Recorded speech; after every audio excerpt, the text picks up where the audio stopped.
Սոսի հեռուստատեսության եթերում իր աշխատանքն է սկսում լուրերի լրատվականը, բարև ձեզ։ Մարզային ու միջպետական նշանակության ճանապարհները բաց ու երթևեկելի պահելու համար ճանշին ընկերությունները արդեն գործի են անցել։ Թասի ու Մեղրու լեռնանցքները մարզի ամենավտանգավոր ճանապարհահատվածներն են համարվում եւ հատկապես ձմռան ամիսներին վարորդներին խորհուրդ է տրվում ավելի աչալուրջ երթևեկել։ Ամեն տարի պետբյուջեից ճանապարհների պահպանության համար գումարներ են տրամադրվում։ Առաջիկա օրերին օդերևութաբանները փոփոխական եղանակ են կանխատեսել, ժամանակ առ ժամանակ կլինեն տեղումներ եւ մառախուղ։ Եղանակի քմահաճույքներին սովոր Սյունիքի մարզի ճանապարհաշինարարական ընկերությունները իրենց տեղերում են զինված անհրաժեշտ քանակությամբ տեխնիկայով, պահեստավորած աղով եւ ավազով։ Մեղրու լեռնանցքում դեկտեմբերի 2-ից սկսված ձյան տեղումները դադարել են 3-ի երեկոյան։ Ձյան շերտի հաստությունը հասնում էր 30 սանտիմետրի, մայրուղին բաց եւ երթևեկելի է։ Մեր ընկերությունը արդեն կուտակել է մոտ 500 տոննա աղ, 3000 խորանարդ մետր ավազ ձմեռային պահպանության համար։ Տարիների փորձը ցույց է տվել, որ նման քանակությունը դաժե ավել ցուկով մնում է, թե ինչքան էլ որ ձմեռը լինի խստաշունչ կամ տեղումները լինեն շատ։ Հագեցված ենք տեխնիկաներով, ունենք 8 միավոր տեխնիկա հենց ձմեռային պահպանության համար, դրանք տարբեր տեսակի սպეციფიկ յուրահատուկ մեքենաներ են, աղ շախտվող, ձյուն մաքրող, ձյուն փչող ռոտորը ասածներս են։ Ձմեռն իր լիազորությունների մեջ է մտել, մարզային փրկարարական վարչության աշխատանքն էլ կրկնապատկել։ Ճանապարհներին մոլեգնող ձնաբքիչ ջրաներում հայտնվող մեքենաների վարորդների հույսը հենց փրկարարներն են։ Կապված ձմեռային սեզոնի հետ ահազանգերն բավականին շատանում են։ Հիմնական ահազանգերը ստանում ենք Գորիս-Սիսիան, Կապան-Գորիս հատվածներում, նաև Մեղրու լեռնանցքի հետ կապված։ Արդեն ունենք բավական ահազանգեր, մոտորապես 30 ահազանգ սպասարկել ենք, արդեն 30 ավտոմեքենա դուրս է բերվել, ցուցաբերվել անհրաժեշտ օգնությունը։ Հնարավորինս բավական արագ եւ օպերատիվ արձագանքում ահազանգերի մենք։ Մարզի 5 ստորաբաժանումների ամենագնացները այս 3 ամիսներին պարապ չեն մնում։ Մարզային եւ հանրապետական նշանակության ճանապարհների ձմեռային պահպանության նպատակով կառավարությունը որոշակի միջոցներ է հատկացնում։ Այս տարի 4 ճանապարհաշինարարական ընկերությունները միասին ձմեռային պահպանություն կիրականացնեն մոտ 300 միլիոն դրամով։ Սյունիքի մարզի տարածքով անցնում է 1041.2 կիլոմետր ընդհանուր երկարության ճանապարհներ, որից 353.5 միջպետական նշանակության է, 166.25 հանրապետական նշանակության եւ 515.2 կիլոմետրը մարզային նշանակության ճանապարհներ։ Բնականաբար այս ճանապարհների սպասարկման համար կառավարության կողմից համապատասխան գումարներ է հատկացվում։ Գորիսին հատկացվել 144.5 միլիոն դրամ, սպասարկում է 51 կիլոմետր ճանապարհ, Սիսիանը 84.2 միլիոն դրամ, սպասարկում է 30 կիլոմետր ճանապարհ եւ Մեղրին 65.3 միլիոն դրամ, սպասարկում է 192.5 կիլոմետր ճանապարհ։ Բնակլիմայական պայմաններ, բարձր ռելիեֆային աշխարհագրական դիրք, այս բոլոր հանգամանքները հաշվի են առնվում մարզի ճանապարհների պահպանության համար գումարներ տրամադրելիս։ Մարզային նշանակության ճանապարհների պահպանության համար այս տարի պետբյուջեից 105 միլիոն դրամ է հատկացվել։ Հայաստանի Հանրապետության տրանսպորտի եւ կապի նախարարությունից տեղեկացնում են դեկտեմբերի 3-ին ժամը 18-ի սահմաններում Կապանից Մեղրի տանող ճանապարհի 67-րդ կիլոմետրում հսկայական ժառաբեկոր է պոկվել միակողմանի փակելով երթևեկելի ճանապարհահատվածը։ Մեղրու ճանապարհաշինարարների կողմից աշխատանքներ են տարվում ճանապարհը երկկողմանի երթևեկելի դարձնելու համար։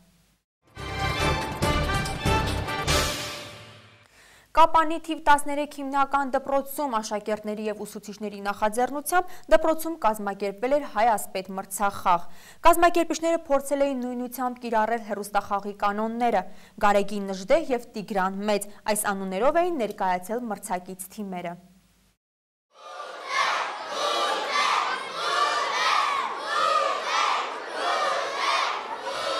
Այս երեխաների գոռում-գոչյունները պատահական չէ, դրանք քաջալերման ու ոգևորման աղաղակներ են։ Քիչ հեռվում դասընկերներն են, ովքեր անհամբեր հայացքներով սպասում են, թե երբ կսկսվի մրցախաղը։ Այս դեպքում խոսքը հայ ասպետ կրթադաստիարակչական հեռուստախաղի 13-րդ դպրոցի միջդասարանական տարբերակի մասին է, թե մասնակիցները եւ թե կազմակերպիչները փորձում էին նույնությամբ կիրառել հեռուստախաղի կանոնները։ Առաջինը ներկայացան 8-րդ դասարանցիները, ովքեր հանդես էին գալիս Գարեգին Նժդեհ անունը կրող թիմով։ Աֆրիկայում է գտնվում աշխարհի ամենամեծ անապատը Սահարա անապատը, որ առաջացել է արաբերեն Սահրա բառից։ Անապատում առաջանում է օդային տեսիլք, նվաճ, քանի որ ջրային գոլորշիներ գրեթե չկան եւ Այդ պատճառով էլ անձնավ ուղևորը հեռվում երևող առարկաները տեսնում է ինչպես ջրում արտացոլված շրջված։ Այս ամենը տեղի է ունենում օդի ջերմաստիճանի խառը տեղաբաշխումից։ Արդեն տվել է սպառիչ պատասխան, բայց քանի որ խոսքի մեջ կային թերացումներ, ես կգնահատեի կրկին 8 միավոր։ Կարմիր թիմի մրցակիցը 9-րդ դասարանցիներն էին, ովքեր ներկայացնում էին Տիգրան մեծ թիմը։ Նշանավոր մարդիկ գրականություն, բանահյուսություն, ռազմի եւ արվեստի պատմություն, աշխարհագրություն եւ այլ ոլորտներում աշակերտները չափեցին իրենց ուժերը, իսկ դպրոցի ուսուցչական անձնակազմից ընտրված փորձագետները իրենց գնահատականներով փորձում էին ապահովել առողջ մրցակցություն։ Նորի Փաշան կարգադրում է, որպեսզի քանդեն Կուր գետի ամբարտակները եւ Գանձակի երկաթագիծը։ Դրա համար պետք է դիմեին հայկական ջոկատները 160 կիլոմետր շրջանցման, իսկ որ կապի եւ հետախուզության վատ աշխատանքի հետևանքով նրանք այլևս չհանդիպեցին եւ այդ մտահղացումը անարդյունք էր։ Ուրեմն հարցին պատասխանեց մի քիչ մասնակի, ոչ բոլորը, եւ ես ուզում եմ առաջինն է դրեմ 7 գնահատական։ Համառ պայքարից հետո հայտնի դարձավ հաղթողը, 217-189 հաշվով առաջանցավ Գարեգին Նժդեհ թիմը։ Նման խաղ անցկացնելու նախաձեռնությունը վերջերս դպրոցում բացված Պատանի երկրապահ մանկապատանեկան ակումբի եւ պատմության ուսուցիչ Էդգար Հարությունյանի նախաձեռնությունն էր, ասում է դպրոցի տնօրեն Զավեն Ստեփանյանը եւ նշում դրա կարեւորությունը։ Նպաստում է երեխաների գիտելիքների հարստացմանը եւ հայրենասիրության բարձրացմանը։ Նման առաջարկություն, ցանկություն իրոք աշակերտների մոտ առաջացել է եւ սա առաջին փորձն էր, առաջին, այսպես ասած, փուլը, որի հաղթողները բնականաբար կպարգևատրվեն հուշանվերներով եւ պատվոգրերով, եւ սա կլինի այն հիմքը, որի վրա կկառուցվի հետագա մեր քայլերը։ Ամենայն հավանականությամբ երևի թե դպրոցը կպատրաստի մասնակցելու հանրապետական արդեն հայասպետ հեռուստա մրցույթին։ Չնայած դեռևս հեռուստահաղորդմանը մասնակցելու առաջարկություն չկա, բայց տնօրենը հույսը չի կորցնում։ Չի բացառվում նաև, որ միգուցե հենց իրենք հանդես գան առաջարկությամբ։ Հայաստանի երիտասարդական հիմնադրամի Սյունիքի մարզային կենտրոնը ամփոփելով տարին նշում է ձեռքբերումները։ Կարճ ժամանակահատվածում հասցրել են համագործակցել ուսումնական հաստատությունների հասարակական կազմակերպությունների հետ։ Հանդես եկել նախաձեռնություններով, այժմ զբաղված են նոր տարվա միջոցառումների նախապատրաստությամբ։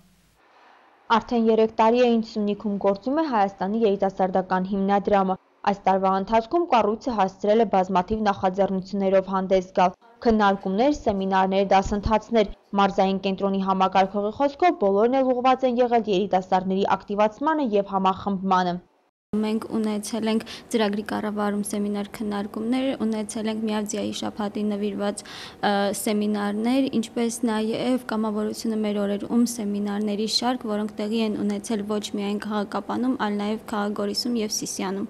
Կենտրոնը կազմակերպել է ինչպես մշակութային ու գիտական, այնպես էլ սպորտային միջոցառումներ։ Մարզի երիտասարդները մասնակցել են Բազե 2014 համահայկական երիտասարդական հավաքին, կազմակերպել Կապանի օրվան ու Եղեռնի 100-ամյակին նվիրված միջոցառումներ, իսկ ավագ դպրոցներում սեմինարներ։ Ավանդույթ են դարձրել բոլոր միջոցառումները ավարտել կենտրոնի ազգային պարի ակումբի մասնակիցների ելույթներով։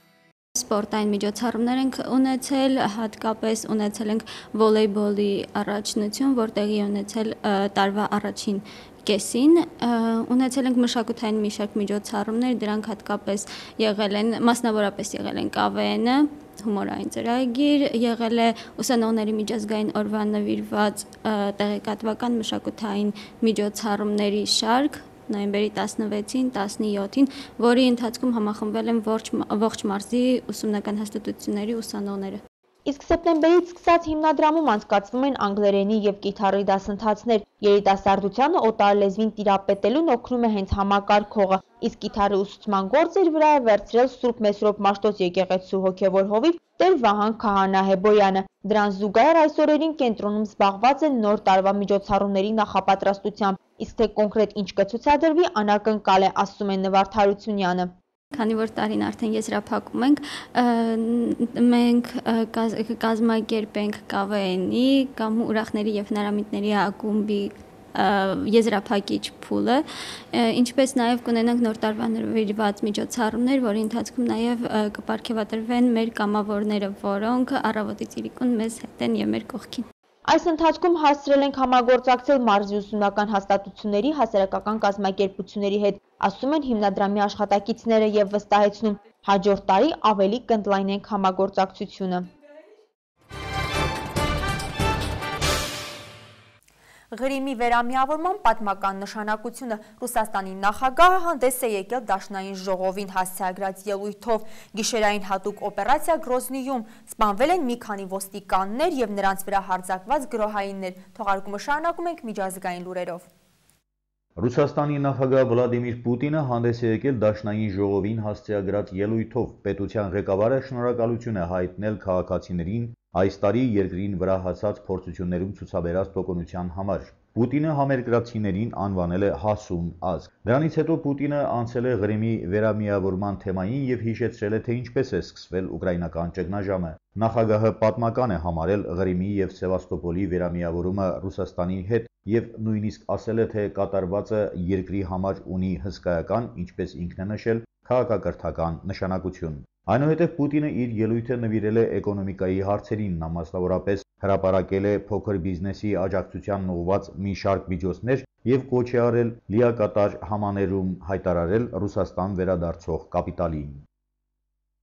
Գրոզնիի կենտրոնում անցած գիշեր լսվել են պայթյուններ եւ կրակոցներ, ըստ տեղական իշխանությունների գրոհայինների մի խումբ կրակ է բացել ճանապարհային ոստիկանների վրա, ովքեր փորձում էին ստուգել փաստաթղթերը։ Այնուհետև զինյալները թաքնվել են Գրոզնիի մամուլի տանը, որը դարձել է չեչենական ուժայինների հատուկ օպերացիայի անցկացման վայր։ Չեչնիայի նախագահ Ռամզան Կադիրովը հայտարարել է, որ անձամբ է ղեկավարում հատուկ ծառայությունների գործողությունները։ Նա նաև հաղորդել է, որ մի քանի գրոհայիններ են հայտնաբերվել Գրոզնիի դպրոցներից մեկում եւ շուտով կվնասազերծվեն։ Ընդհանուր առմամբ, ինչպես հայտարարել է հանրապետության ղեկավարը, փոխհրաձգության ընթացքում սպանվել են 6 ոստիկաններ, այնուհետև ոչնչացվել են 7 գրոհայիններ։ Կադիրովի խոսքով իշխանությունները տեղեկատվություն ունեին այն մասին, որ ահաբեկիչները խոշոր ահաբեկչություններ են նախապատրաստում Գրոզնիում Սահմանադրության օրվա դեկտեմբերի 12-ի շեմին։ Չեչնիայի նախագահը ասել է, որ ուժայինների զգոնության շնորհիվ հաջողվել է ձախողել գրոհայինների մտահղացումը։ Այժմի համար պատրաստել ենք այսքանը, ես ձեզ հրաժեշտ եմ տալիս մինչ նոր հանդիպում։